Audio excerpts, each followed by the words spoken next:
So I envision a network of really vibrant, interesting people who have the time to be with one another and who have the courage to name gifts in themselves or in each other and live into them.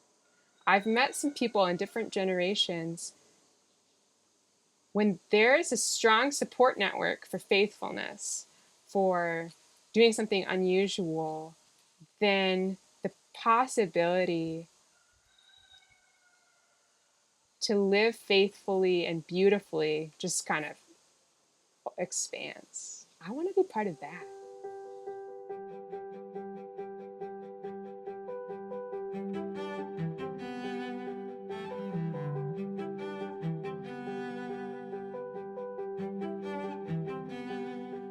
My name is JT Dorr-Bremme.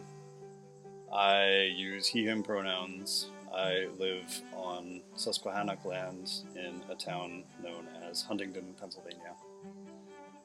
I am associated with a number of different Quaker bodies because I've been a nomad, and currently I'm most involved with State College Meeting, Huntingdon Meeting, Upper Susquehanna Quarterly Meeting, and Three Rivers in Massachusetts. My name's Johanna Jackson. I use she, her pronouns. And I live in State College, Pennsylvania. And I worship with several groups, including Three Rivers Worship, Upper Susquehanna, and the State College Meeting. The Listening Project is a series of conversations we've had with friends that are rooted in love.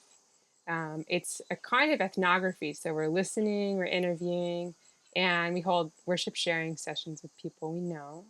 It began during the pandemic, and we started listening without any specific questions. We wanted to just hear what people wanted to share about. And once we noticed certain trends, those seemed to deepen as we held more interviews with people. Some of the things that we've learned from the listening project so far is it includes the fact that there are problems out there that people are not aware of. We started talking with people that were closer to us in age and in social association. And we heard from them things that we more or less expected. But then when we started to go a little further out to circles that were a bit more distant from us in age or experience or geography, we discovered that the problems that we had experienced ourselves were a little more widespread, and that folks who weren't directly experiencing them were surprised to hear that they existed. I think the most difficult learning that I found was that I and people around me are doing things that specifically contribute to our decline. That makes it hard to sleep at night. Like, I want those things to stop. I want them to transform or change, but they only transform or change in certain ways as individuals choose to change behavior. And so now that I know what actions are pushing people away, I want to be informed about how to live differently in my life. Do you have thoughts on the future of Quakerism? Good Lord, do I? I do too. I have some strong opinions. Yeah. I want to be part of a group that not only exists but is thriving in 30 years. And I think a lot of our conversations right now are caught up on whether we exist in 30 years, whether we go extinct. I want to be part of a group that's creative and like rooted in their bodies and thriving and becoming more relevant in the world. We have so many gifts to offer and we kind of keep them quiet. Listening to what you said, what came to mind for me about the future of Quakerism is one that feels to me as if it includes some more things from the past.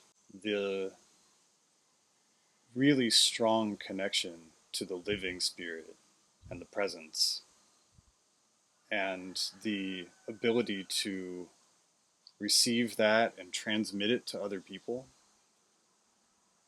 that we can support each other with that in ways that are quite radical, and given what I believe about Quakerism and spirituality in general, we're called to be very countercultural. This culture of domination and colonialism and infinite growth of capitalism, extraction of resources, including human energy and individuality, is going to kill us if we don't stop it. And the only way we can stop it is by dismantling these systems, which are ancient in comparison to the span of our human lives. And that's where, to me, the power of spirit needs to come in. That if we connect ourselves to the eternal source and live in that with each other, we will enable ourselves to do things that we did not think we could do. We will have more power than we believe we can have in the face of these systems that seem so intractable. Thanks so much for watching this Quaker Speak video. We release a new video every other Thursday. We'd like to thank Woodbrook for supporting this week's video. Woodbrook is a Quaker learning and research charity. They offer online learning and worship rooted in the Quaker tradition and open to all.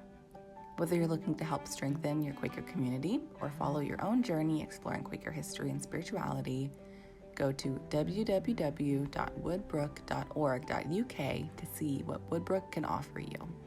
Thanks so much for watching and have a happy Thursday.